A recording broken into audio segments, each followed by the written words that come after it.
Thank you very much, everyone. I appreciate you being here today on this not only Constitution Day, but Voter Registration Day across the United States of America. Doing the right thing can be hard, and while my administration may have inherited this mess, we will face the challenge of making it right head on. The Motor Vehicle Division and its systems were not communicating appropriately and correctly with the statewide voter registration system. This, you could say, programming error in business logic has been happening for approximately 20 years. And in that time, something in the neighborhood of 98,000 persons in Arizona have been granted a voter registration status that they may not be entitled to. We don't know that for sure yet. Arizona, as you all know, has some of the most extreme laws in the country when it comes to providing documented proof of citizenship. These laws have been the subject of significant legislation, and not just legislation, but litigation over the years. And we are at a crossroads right now. Not too long ago, during some regular maintenance of our voter rolls at the Maricopa County Recorder's Office, they became aware of a person who had registered to vote who was not eligible to be registered. Bringing this information to our attention, to the attention of the Governor's Office, the Attorney General's Office, and the County Attorney's Office, we have worked together since then to achieve what some would say is the best possible resolution given the circumstances. Just under half an hour ago, the Maricopa County Recorder has filed an emergency petition for special action to the Arizona Supreme Court. This petition for special action is supported by some documents, including a letter from the county recorder and a response letter from myself. All county recorders and election directors across the state of Arizona have been briefed on this friendly litigation. And I will classify it as friendly litigation because this is the plan that we have come up with. Here's the legal fight, because there are no fights in fact. There are no fights in process. We have agreed to jurisdiction. We have stipulated that this should be an expedited act from the Arizona Supreme Court. And here is what we're asking them to resolve. That should these almost 98,000 voters be given a Fed-only status, or should they continue to be granted full ballot access as they have been for many years? We have seen the inner workings of these systems in these various offices to some success. Having identified this issue, the governor directed the Motor Vehicle Division immediately to begin recoding their system. And as the governor has indicated, their work is done. That left it to our office and the statewide voter registration system, the technicians that support that, to do their testing. That testing was completed this morning. And so moving forward beyond today, as to the future, we don't have an issue. But the legal question still has to be answered. And the most important thing I think folks need to know is this. We are being open and transparent in bringing this issue forward. We are making absolutely certain that folks understand that good, bad, or indifferent, we are going to keep the public informed. We're going to let you know what is happening, and we're going to try to reach a resolution that it is as fair as possible to Arizona's voters, because you deserve the best, most transparent, free, and accessible elections that you can have. My obligation is to Arizona's voters and to ensure the quality of the elections process. We have no reason to believe that there are any significant numbers of individuals remaining on this list who are not eligible to vote in Arizona. We cannot confirm that at this moment, but we don't have any reason to believe that. We also understand that the largest proportion of these voters, first and foremost, the main age group is from 45 to 60 years old. They received driver's licenses in Arizona originally before 1996. And so proportionately, just like the rest of the state, they are, the plurality of them are Republicans, followed by independents and Democrats. And so that's sort of the voter profile that we're looking at here. So I want to make sure that folks understand that we have identified an issue. We have, for the most part, done what we can do to resolve this issue moving forward. But the litigation that has been announced today is going to be answered hopefully tomorrow by my office. We will be responding in kind. And again, this is a legal question only. The recorder and I have stipulated to the facts. Our attorneys have coordinated as to the factual questions, as to the procedural questions, as to the legal issues that are to be raised. We are, however, taking legally different points of view so that we can have a rule of law in Arizona that we can then abide by. We just want them to answer the question. And so, given that background and information, I'm prepared to answer any questions that you might have. Dennis and then Howie. How are these voters, are you alerting this group of voters that they may not be eligible to vote, or will they find out if they try to cast? That's a great question, Dennis, and thank you very much. For all Arizona voters, I want to tell you this. If you are on this list, rest assured you will be contacted soon by elections officials. That being said, we are not going to start contacting voters willy-nilly until we have final resolution from the court. At this moment, we will proceed status quo. So if you have not been contacted by your local election official, then you can go ahead and understand that you'll be receiving your ballot. Many UOCAVA ballots are going to be going out tomorrow. Thursday and Friday is the deadline, and early ballots will be going out sometime soon thereafter. So as all Arizona voters, I just want to let you know, until you are contacted by a state election official or a county election official, just hang tight. We will make sure to get this resolved. There may be other methods that we are still looking into to be able to, through our access to other databases, figure out whether or not some of these folks would be eligible, and we can parse that list down even further quickly.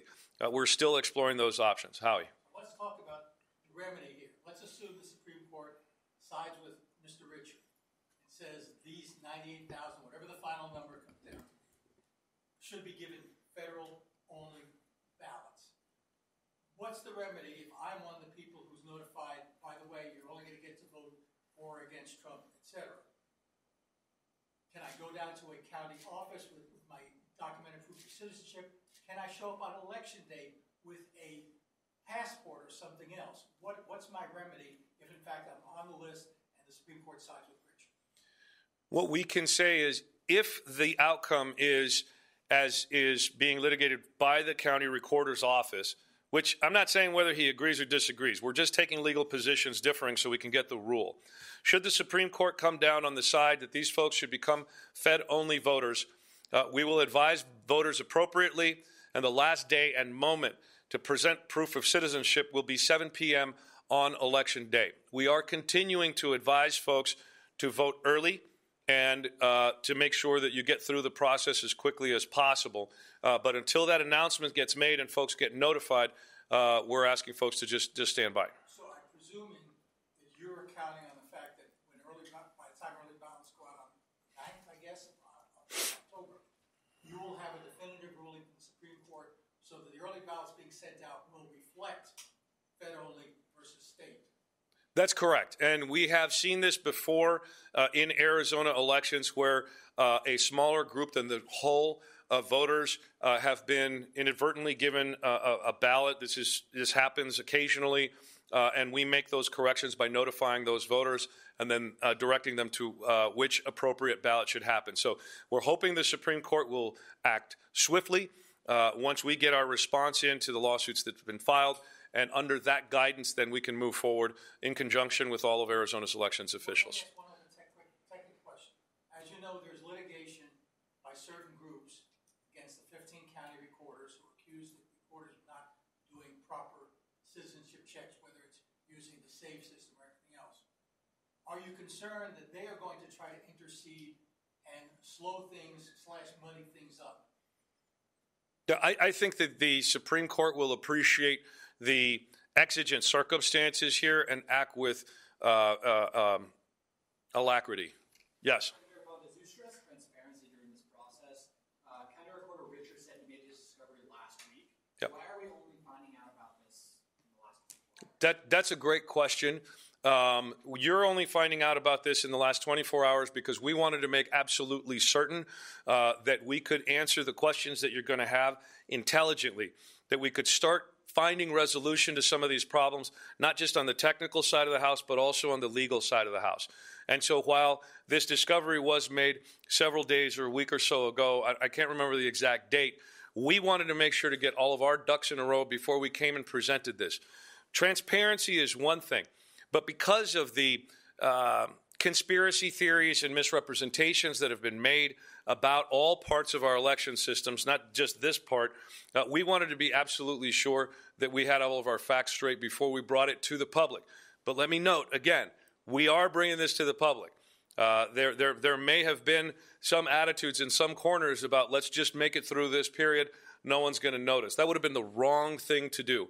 The right thing to do and the hard thing to do is to bring this forward and say, here's what we're doing. We want to follow the law, but to do that, we need to know exactly what the law is as to these voters. Are you concerned this will spur new conspiracy theories about this election? This has already spurred new conspiracy theories about this election, but those conspiracy theories are just as good as all of the other conspiracy theories are. We have the facts. We are bringing them forward in a very transparent way. Some might argue a little too transparent, and we're making sure that people understand that we are working on this diligently. We are cooperating together across party lines and across many, many offices. As I've indicated, the governor's office has been very supportive, as has the attorney general's office. The county attorney in Maricopa County has been involved. The recorder and I felt, in speaking with all of these folks, we needed someone to challenge the position that we were going to be taking. The county recorder has agreed to play that role so that we can get the legal rule that we want. And rest assured, based on what I've seen already in this petition, they're making a pretty solid argument. Yes? Question, sir. How much time do you have for the Supreme Court to rule on what's going to be before it by tomorrow? Not much time. We're hoping to make our final filing tomorrow. And then it's going to be in the hands of the Supreme Court once we make that final filing. I'm hoping to make it tomorrow, but we still have to make sure that we've got all our T's crossed and I's dotted. This isn't a comfortable position to be in by any stretch, neither for us nor for Arizona's voters, but we're trying to resolve this problem as quickly as possible, and we hope the Supreme Court will agree. Well, ballots going out this week, Uocava ballots. Uocava ballots will be going out this week. We'd like it to be resolved by then. We're not certain that that's going to happen. And going back to the remedy, so if I think I'm one of those voters, can I just go down to the recorder's office with proof of citizenship and say, hey, here it is, make sure I'm on the right list? We'd really prefer that not happen. Once we have a rule from the Supreme Court, then we will be able to present to voters an organized way by which we can gather that data. You won't have to go anywhere. We are working in my office right now to set up an electronic portal where folks can send us those documents and we can distribute them to the county. So that is not completed yet, but we're in the works in case we need to do that now. One way or another, these folks may very well have to produce that documented proof of citizenship. We're hoping that our legal position will prevail with the Supreme Court, and we can just go with the status quo for now and make any corrections we need after this election. Yes? Well, the 98,000 people, as I indicated earlier, all received their driver's license prior to October 1st, 1996. Now, that's the day where Arizona started requiring proof of legal presence in the United States to get a driver's license, right? So green card, legal permanent resident, student visas, or anyone that was born in the country. After October 1st, 1996, that was a requirement. Before that, there was no such requirement. Now, at some point, these individuals would have been issued a new driver's license. It's that new issuance date that the voter registration system saw as the issuance date. And because the state of the law after that was that these folks had already provided documented proof of citizenship. Whether or not they had wasn't the case. The Motor Vehicle Division was telling our databases, our electronic system, that they had because of that new issuance date. This coding error, I would call it, has been fixed by the governor's office, and the receiving side over on the voter registration database has been fixed as well. But imagine, if you will, my case. I received my driver's license. It was originally issued in 1986. Had I stayed sort of in the same home and never really done anything but maybe get registered to vote in a new place later, after having received a duplicate driver's license, for example, maybe with a new address, I wouldn't necessarily have had to go down to the MVD, but that new issue date would have been after the documented proof of citizenship requirement popped in on the registration side. But as to the MVD, their business rules didn't change anything but the issuance date. So the voter registration system would have assumed that I had provided documented proof of citizenship. That's the miscommunication between these two systems, and that's why this is an issue right now. That's also one of the reasons why we are hoping that the Supreme Court in the legal case comes down on our side, because through no fault of their own and with no notice, these voters have been voting full ballots since the last time they registered. They reflect the same voter registration party profile that Arizona overall has for voters 45 to 60, give or take. So the plurality is Republican. Majority would be more than 50%. It's less than 50%. But the largest group of them are Republican voters. And then the next largest group would be independents and Democrats, as is usual for all of Arizona's voters between 45 and 60 years old. So if you're between 45 and 60 years old, you may be on this list. But again, it's unlikely because it's a very small number. Given our 4.1 million voters in Arizona, it's not a humongous number, but it is enough that we need to deal with it. Yes? What is the distribution of these voters across counties? Not unlike the political party distribution, the geographic distribution is almost exactly the same as what we would see if you looked at a percentage distribution across the state of Arizona. So 60 to 62% are going to be in Maricopa County, and as the size of the county diminishes, you will see very similar numbers once we get those numbers exacted and finalized. Yeah, yes? Does this make you reassess any of the other methods that you do to kind of control for issues like this? Do you do any extra tests or anything like that? Well, we are paying attention to the totality of our systems. One of the things that I think a lot of folks should pay attention to is the fact that this happened, and the fact that this happened because we've got some misguided policies that are anomalous in the United States, by the way. Every single one of these voters has met the minimum criteria in swearing an affirmation under penalty of perjury that they would have to do to vote in every election across the rest of the United States of America.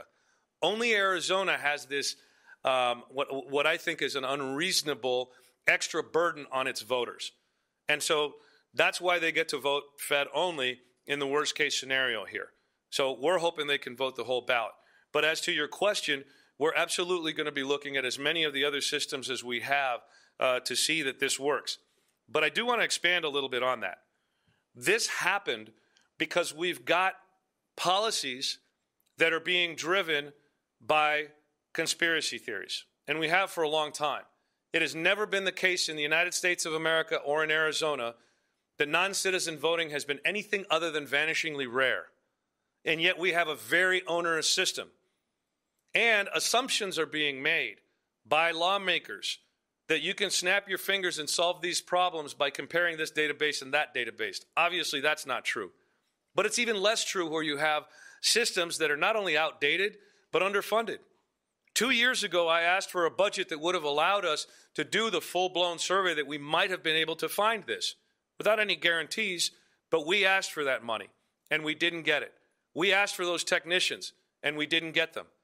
This year, we asked, and we got a little bit more money, but we simply didn't have the time before the election to do this. And again, this is a 20-year-old problem. This is the result of bad policy and underfunding of government systems, even tangential systems like the motor vehicle division, that has a direct impact on our voting systems. Dennis? Real quick, if you can, just succinctly for our viewers out there, people being maybe watching. You want less than a 10-minute exposition? Okay.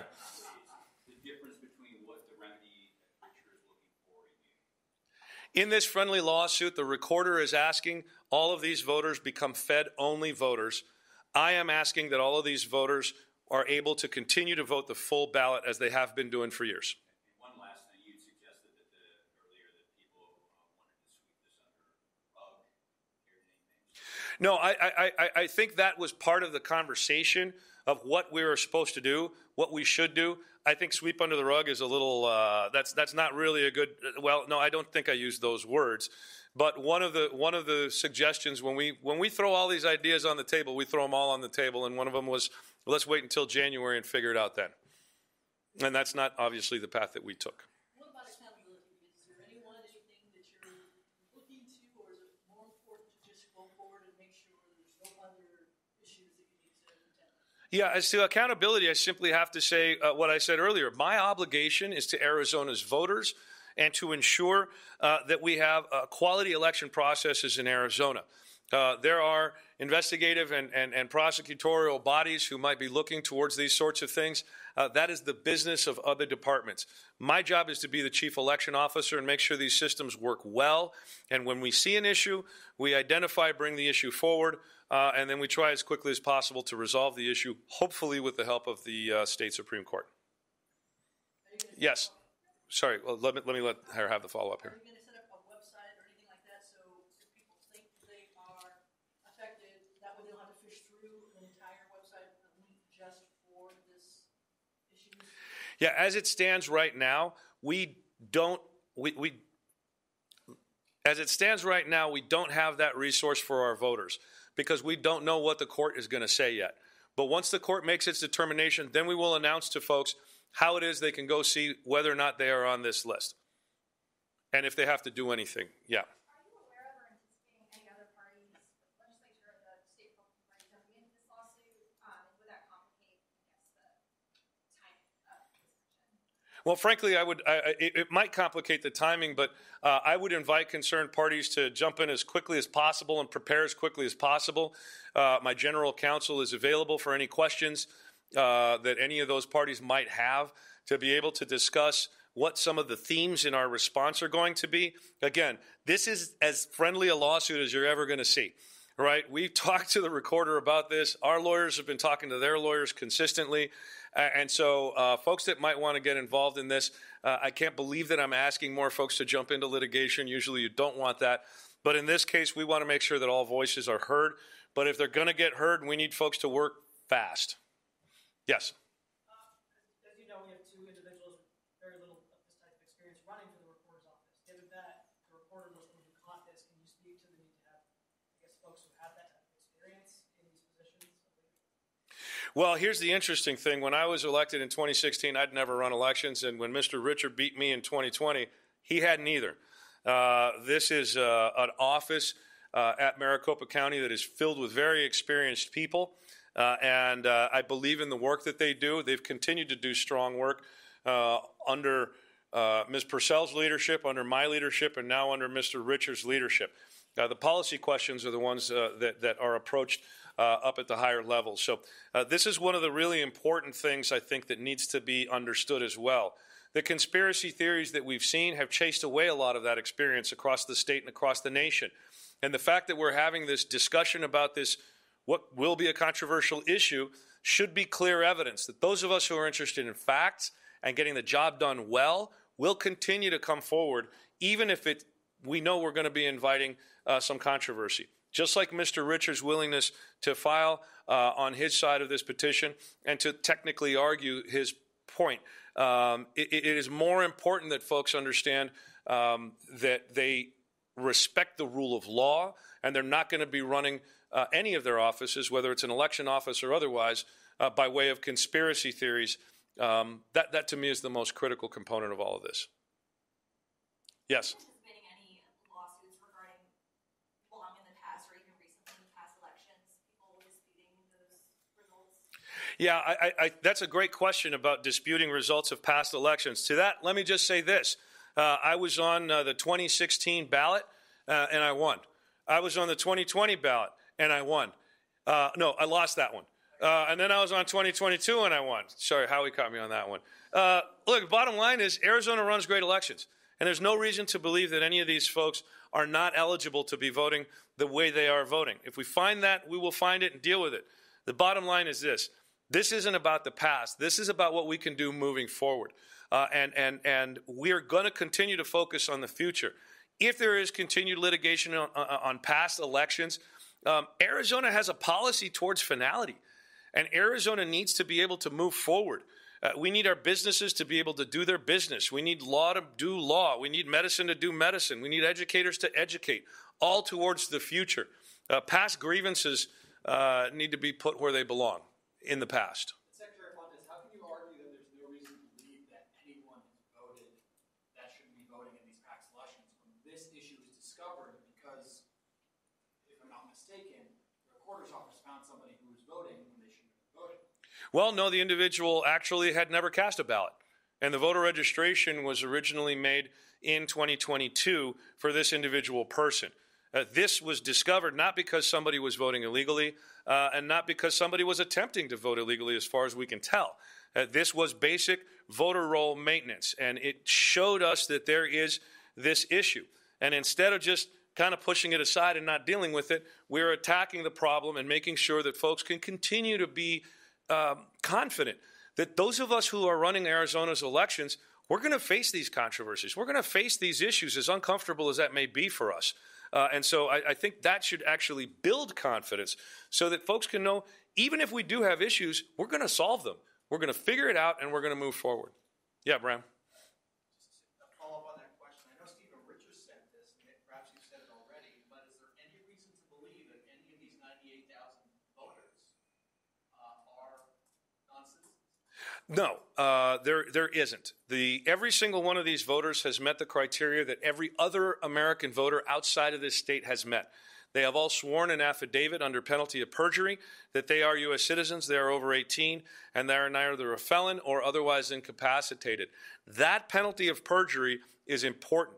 And we have seen vanishingly rare cases in the United States across the country where, sometimes people are either mistaken or misled into registering to vote, but they don't necessarily then vote.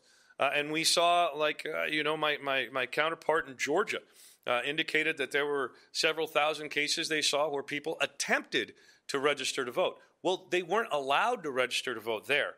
We know that voter registration systems across the country are secure, and we know that in Arizona, we have an exceedingly higher burden that we place on our voters to be able to register to vote. And it's that combination of this extreme policy with basically the suffocating of our systems through a lack of resources, I think, that is more to blame for this than anything else.